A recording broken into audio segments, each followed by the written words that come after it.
Ibu sekalian, apa kabar? Semoga dengan melihat video bumpers tadi boleh terus membuat kita semangat ya. Harap hari ini Bapak Ibu juga tetap semangat menjaga kesehatan sesuai dengan protokol dimanapun berada. Kita tahu PSBB diperpanjang, tetapi semangat juga tetap ikut diperpanjang. Baik Bapak Ibu, sesuai dengan tema yang diberikan kepada saya untuk kita boleh belajar bersama-sama, sebenarnya tema ini sudah sangat umum gitu ya. Orang belajar tentang jerawat, orang belajar tentang flek, atau orang belajar tentang keriput. Nah, saya mungkin hanya mengulang saja, tetapi ada hal-hal yang penting, menurut saya penting karena apa korelasinya dengan produk kita seperti itu. Apa yang membuat kita yakin bahwa nutrisi kita bisa mengatasi hal-hal tersebut. Baik, izinkan saya share screen.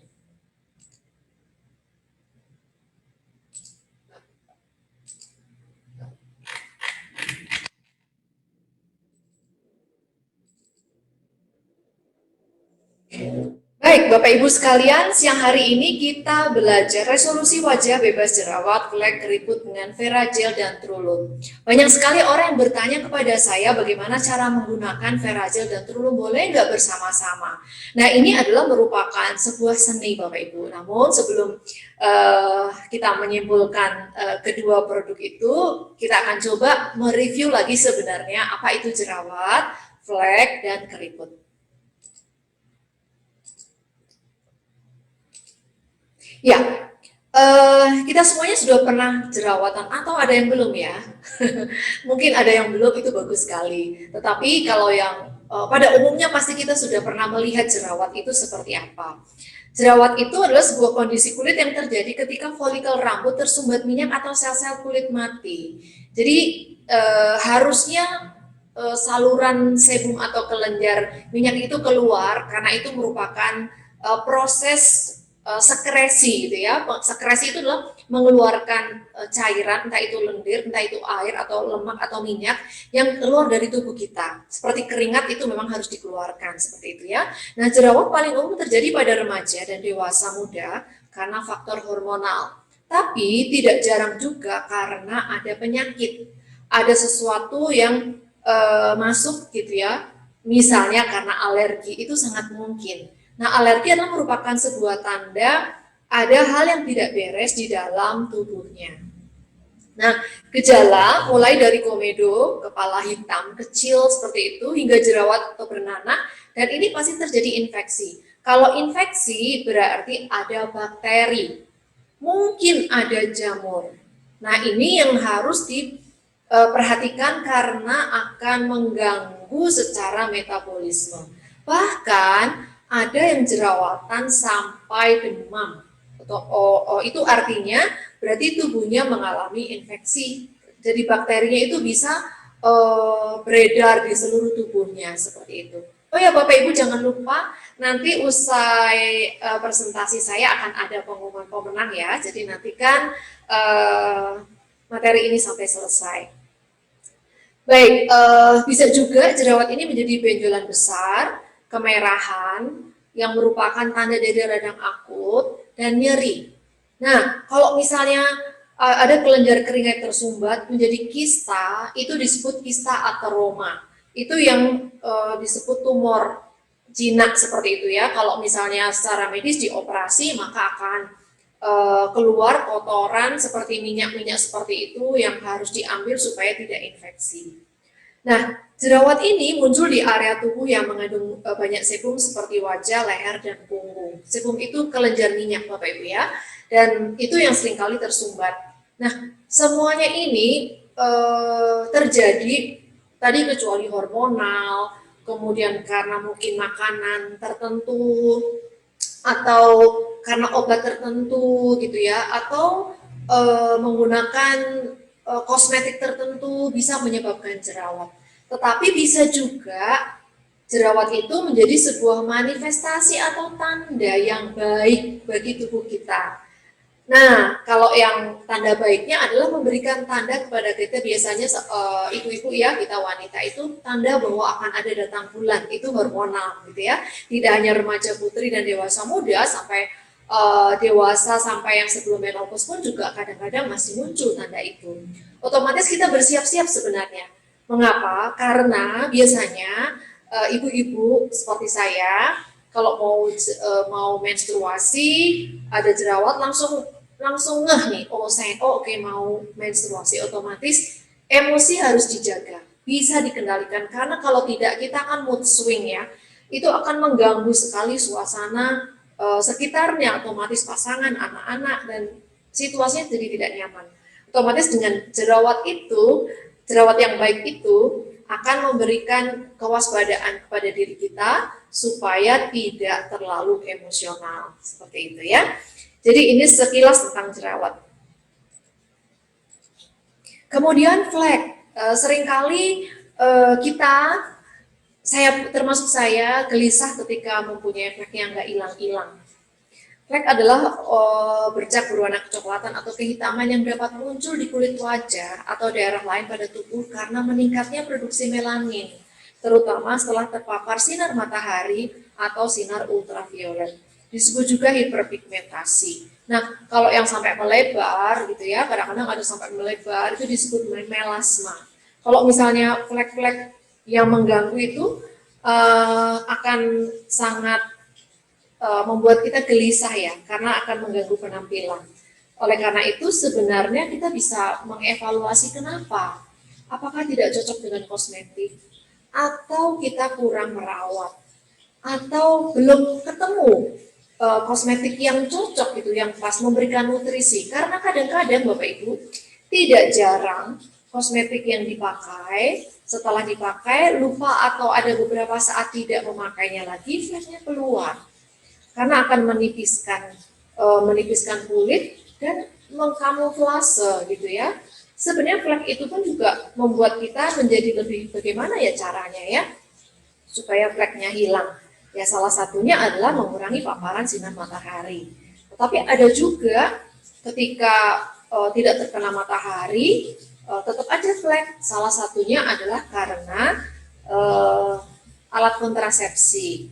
Biasanya yang berupa pil itu akan membuat melasma. Ada orang-orang melasma karena hormonal. Itu termasuk hormonal Bapak itu ya. Melasma juga bisa, atau hiperpigmentasi juga bisa karena penyakit atau karena usia. Nah, sekarang kita sampai pada keriput, salah satu kondisi penuaan kulit secara kompleks. Berarti tidak hanya satu macam saja Bapak Ibu, yang merefleksikan proses alami dari dalam dan luar. Ya, dari dalam, yang penuaan berasal dari dalam merupakan fungsi sifat penurunan. Jadi herediter ya, secara manusiawi itu memang terjadi, akan seperti itu secara alami gitu ya, dan secara individual dan hasil dari berjalannya waktu, bersifat fisiologis atau normal yang tidak bisa dihindari ya. Natur manusia seperti itu. Tidak, kalau kucing nggak punya flek gitu ya, atau simpanse nggak punya flek, tapi manusia memiliki, karena memiliki kulit yang berbeda. Oleh karena itu betul-betul kita sadari bahwa sifat herediter kita membuat flek itu, Bapak Ibu, keriput itu muncul seperti itu ya. Nah, keriput itu saya pikir juga bisa menjadi penanda bagi makhluk yang lain gitu ya, karena biasanya ada juga yang ditandai dengan rambut gitu ya, bulu-bulu seperti itu. Tapi ada juga yang tidak. Tetapi proses penuaan itu muncul. Bisa jadi tidak, atau aslinya misalnya kalau kita lihat ada jenis-jenis anjing yang memang kulitnya keriput gitu ya, tetapi itu adalah jenis, bukan berarti karena penuaan, tetapi karena memang herediter mereka seperti itu. Nah, mudah-mudahan pemakaian kata herediter bisa diterima ya. Jadi sifat penurunan atau herediter secara individual dan hasil berjalannya waktu. Nah, Bapak Ibu, keriput merupakan penurunan fungsi yang kompleks tadi ya, kompleks, terus sekarang penurunan fungsi. Penurunan fungsi itu maksudnya adalah ketika kulit atau tangan kita fungsinya untuk memegang gelas sudah tidak bisa lagi memegang gelas, bisanya memegang biasanya gelas kaca, sekarang hanya bisa memegang gelas plastik. Nah itu penurunan fungsi karena tidak menjadi lebih kuat seperti itu ya. Nah kalau keriput merupakan penurunan fungsi dari elastisitas wajah sehingga kulit mengalami pengenduran, jadi lebih kendor gitu ya, tidak kencang ya kalau kita mau membandingkan dengan kulit baby seperti itu. Dan karena seiring dengan bertambahnya usia maka kulit menjadi lebih halus dan tipis atau sebaliknya keras dan tebal, lebih kering. Kemudian kulit mengalami pengurangan penurunan kelenturan dan kelembapan. Garis ekspresi wajah lebih tajam karena penipisan, biasanya line smile ya, jadi garis smile line ya, garis senyum gitu ya, atau kalau misalnya apa namanya tertawa seperti ada kerut-kerut seperti itu. Saya dulu pernah bingung kenapa saya kalau tertawa kerut-kerut terus kelihatan gitu. Ternyata dari ibu, keturunan ibu saya, tante-tante saya semuanya seperti itu gitu. Tetapi tidak menutup kemungkinan juga kalau misalnya perlu dijaga seperti itu ya, supaya tidak, kalau tidak tersenyum tetap tidak kelihatan. Nah, keriput ini bisa dimulai dari usia 20 tahun. Ada grade-nya Bapak Ibu, keriput itu ada grade 1, 2, 3, 4, itu sesuai dengan usia. Nah, oleh karena itu sebenarnya bisa dipelihara atau dijaga. Kalau istilah, ada beberapa tulisan mengatakan peremajaan kulit untuk boleh dijaga supaya penuaan, terjadi sih penuaan gitu ya. Waktu itu kan saya pernah bertanya pro aging atau anti aging kan, ada yang pro aging, ada yang anti aging. Tapi kita memang suka nggak suka, mau nggak mau, aging itu terjadi. Salah satunya adalah tandanya adalah keriput. Nah, Bapak Ibu, di sini ada istilah-istilah yang saya tulis dengan tulisan kuning ya. Ada pengenduran, halus dan tipis, kasar dan tebal. Saya tadi mengatakan aging, anti aging, kering, pengurangan penurunan kelenturan dan kelembapan, garis ekspresi wajah lebih tajam. Nah, ini nanti korelasinya atau hubungannya apa dengan nutrisi-nutrisi kita? Sorry, ini ada gambar ya. Ini adalah yang sebelah kiri adalah kulit yang masih muda. Ya, tadi di sini ada garis-garis putih-putih, ini adalah kolagen. Ya, kolagen yang mengisi kulit kita sehingga lebih kenyal seperti itu. Nah, kalau sudah tua sebelah kanan, kolagennya menipis. Nanti ada nutrisi kita yang benar-benar mensupport kolagen. Nanti kita akan bahas nih korelasinya di sini ya. Jadi Bapak Ibu, kolagen ini adalah sangat menentukan elastisitas kulit kita. Tetapi kolagen yang benar, ya yang betul. Karena banyak sekali kolagenan yang justru akan merusak kulit kita. Ya, faktor-faktor yang dapat mempercepat proses penuaan. Keadaan gizi yang buruk dan kurang istirahat. Nah, sering saya sebut ya Bapak Ibu, kalau Bapak Ibu sering mendengar kelola 5 keseimbangan, asupan makan itu menjadi yang utama. Asupan makan yang seperti apa? Tentu yang seimbang. Kemudian kurang istirahat. Ada seorang nutrisionis mengatakan lebih baik tidak makan, tidak makan 1 minggu daripada tidak tidur, karena tidak makan 1 minggu masih bisa hidup. Kalau tidak tidur 1 minggu itu sudah kemungkinan mendekati kematian, gitu ya. Stres dan gangguan psikologis, karena orang yang stres dan orang yang tidak stres, penampakan wajahnya pasti berbeda. Apalagi yang stres berkepanjangan. Ini akan menunjukkan percepatan ya, mempercepat proses penuaan terutama keriput. Kemudian gangguan psikologis juga, pemakaian otot-otot wajah yang berulang-ulang seperti cemberut atau mengerutkan kening. Jadi ada orang-orang tertentu yang memang punya kebiasaan mengerutkan kening, akhirnya nggak ngerutin kering juga tetap berkerut gitu ya. Atau misalnya mengernyitkan dahi gitu ya. Mengernyitkan dahi kalau nampak garis-garis di sini gitu. Nah itu mempercepat proses penampakan ketuaan ya. Kemudian penyakit kronis, kelainan kulit atau kehilangan struktur penunjang kulit seperti kehilangan berat badan secara cepat dan drastis. Selain itu, juga minum alkohol dan merokok. Itu pun juga akan mempercepat proses penuaan. Kita tahu bahwa ketika orang minum alkohol, metabolismenya akan rusak, termasuk kulit yang kering ya.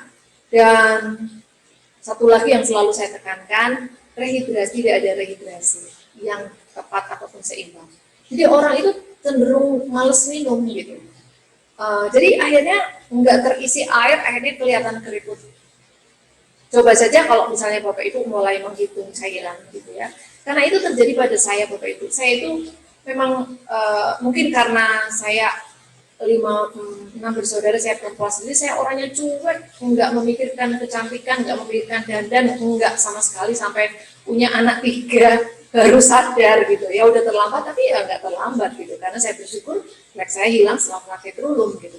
Jadi ada hal-hal yang bisa dilihat oleh orang, oh ternyata kurang air gitu. Setelah saya hitung-hitung, iya juga ya. Beberapa tahun yang lalu ada seorang oma, dia seorang Chinese dan sangat menyukai alami, menegur saya gitu, tapi kamu kurang minum gitu. Oh iya ya Oma ya, iya. Kamu kulitnya bagus tapi kamu kurang minum. Ya akhirnya saya minum dan saya merasakan hal yang berbeda.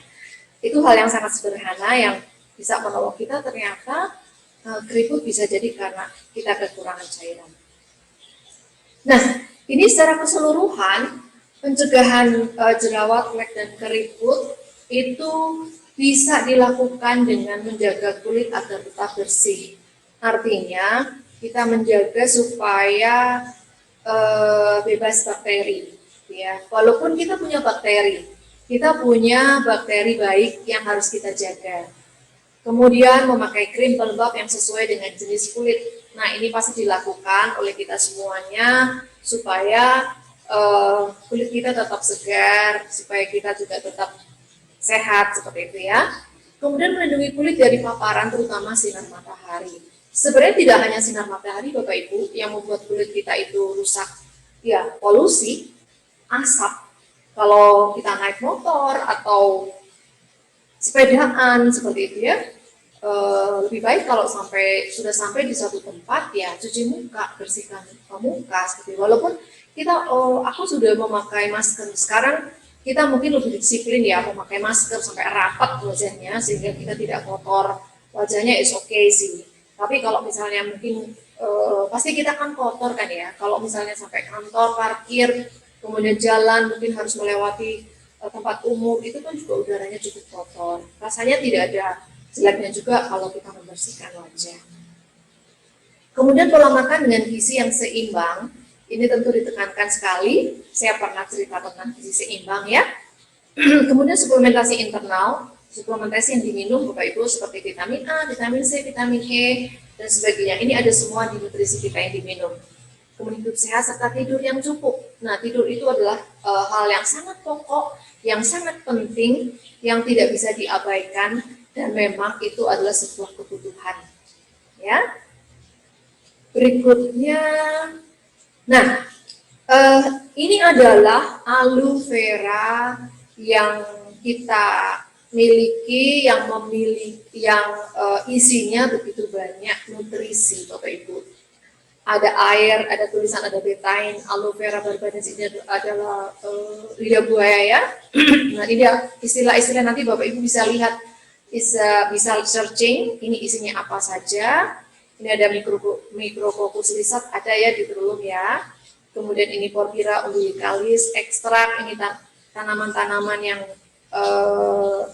dipilih untuk dipakai sebagai nutrisi kulit.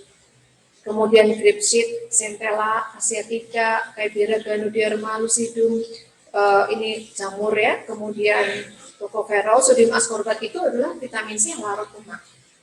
Vitamin C itu larut air kan Bapak Ibu ya. Tapi dia bisa larut lemak.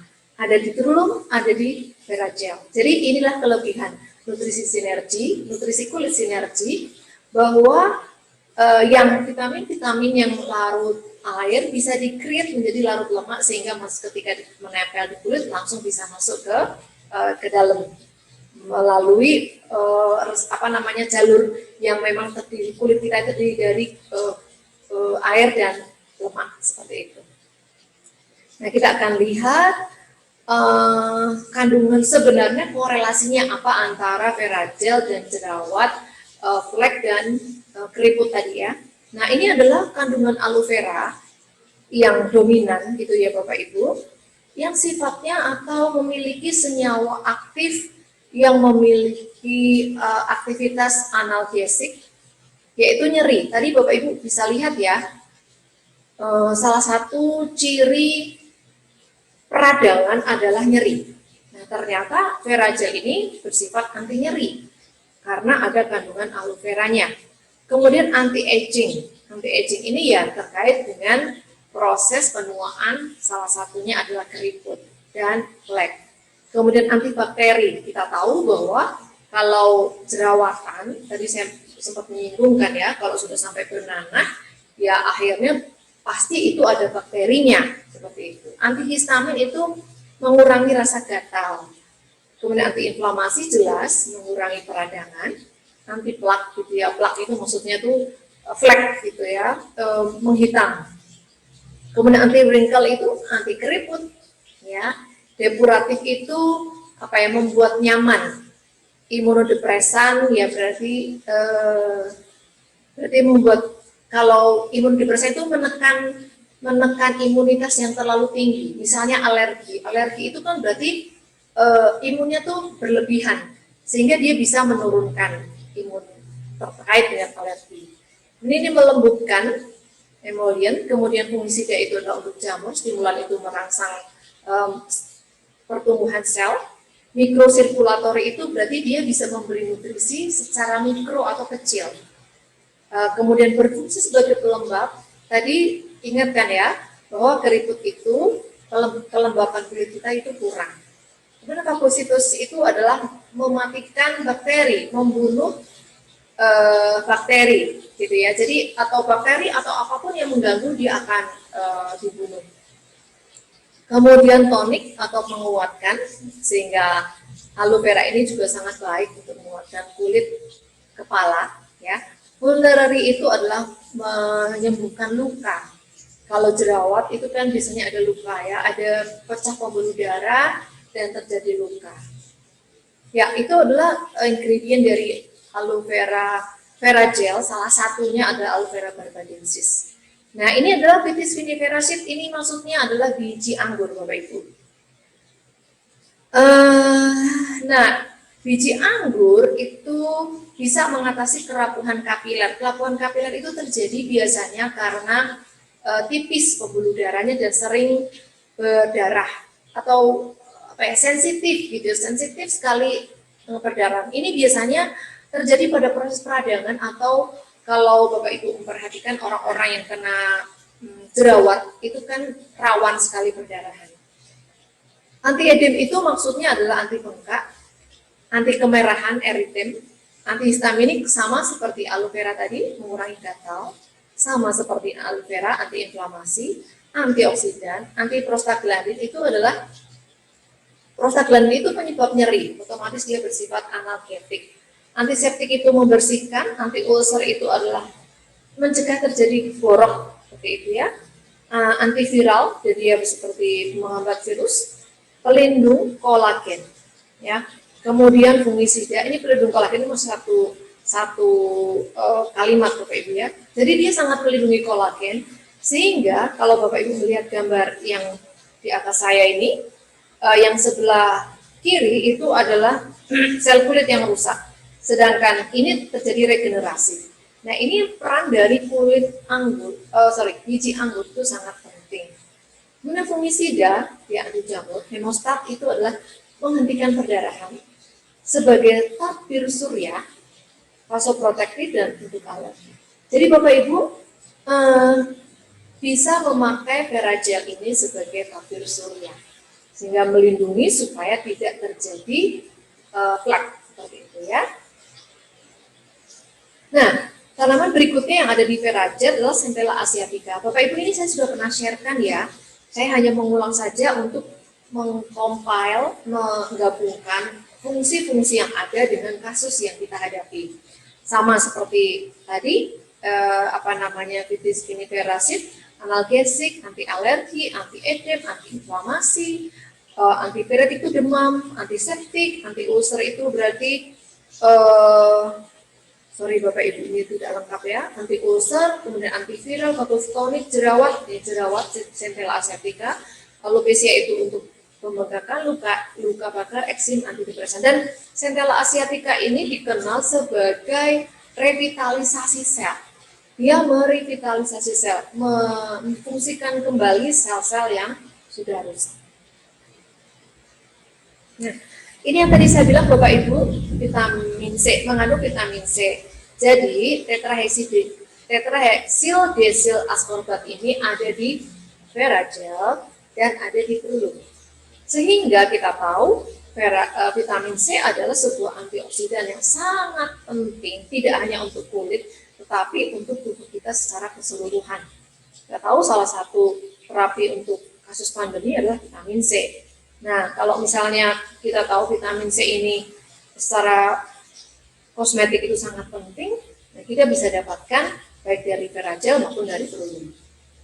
Nah, membuat daya penetrasi yang baik ke kulit, mensintesa kolagen, dan pencerah kulit. Kemudian, tadi juga sudah disebutkan bahwa Veragel mengandung tocopherol atau vitamin E yang bersifat sebagai antioksidan, pelembab alami, anti peradangan, dan anti aging. Sangat jelas bahwa kandungan di dalam Veragel itu mendukung sekali untuk revitalisasi sel kulit kita jika terjadi jerawat, flek maupun keriput. Ya, minggu-minggu lalu saya sudah berulang-ulang bercerita tentang Trulum dan hebatnya atau betapa powerfulnya nutrisi di dalam Trulum.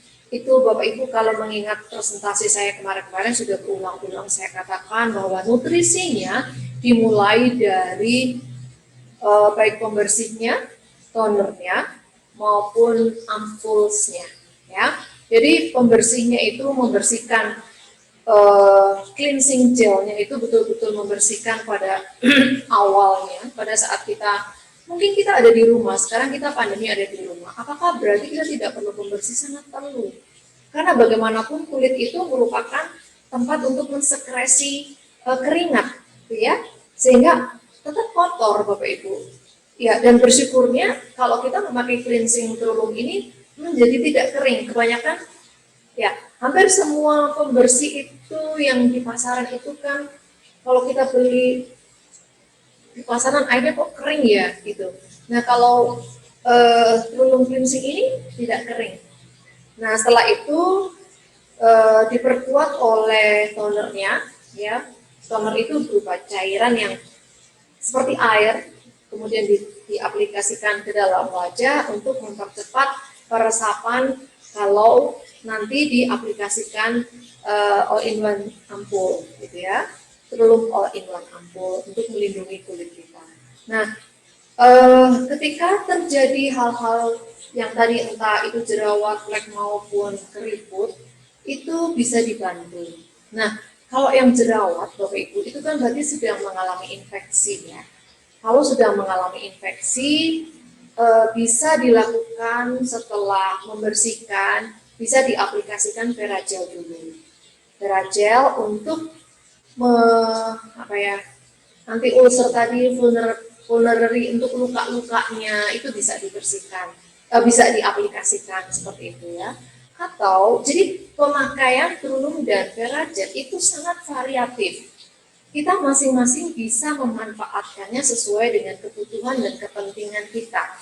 Tidak tabrakan, tidak juga bertumpuk-tumpuk. Karena kalau kita tahu bahwa kebutuhan kita itu apa, karena kalau misalnya jerawatan, mengapa saya merekomendasi Veragel juga gitu ya? Karena Veragel itu mengandung bahan-bahan alami yang betul-betul memang bisa menyembuhkan luka tadi ya, baik Centella asiatica maupun Vitis vinifera atau aloe vera itu semuanya mengandung zat yang untuk membersihkan luka. Jadi Bapak Ibu, kalau kita tahu nutrisi kita, maka kita bisa mengaplikasikan tanpa ragu-ragu. Tapi kalau misalnya pun salah, itu juga nggak apa-apa, gitu ya, karena itu adalah nutrisi-nutrisi alami yang dipakai untuk kebersihan atau kesehatan kulit kita. Atau misalnya, kadang ada yang bertanya, dokter boleh nggak setelah memakai Terulung memakai Veragel? Oh ya boleh sekali. Jadi ketika misalnya mau keluar memakai Terulung, kemudian memakai Veragel karena Veragel mengandung surya. Boleh silakan ya. Kemudian saya akan lanjutkan, ya ini dia Terulung cleansing gel pembersih all-in-one yang menyegarkan sebagai langkah pertama dalam rangkaian perawatan Anda. Ya caranya setelah berbusa di tangan yang dilembabkan, tentu tangannya cuci tangan dulu Bapak Ibu ya. Tangannya sudah bersih baru memakai Terulung. Karena kalau tidak, Terulungnya membersihkan telapak tangan kita, sayang sekali ya. Pasti tidak akan berbusa.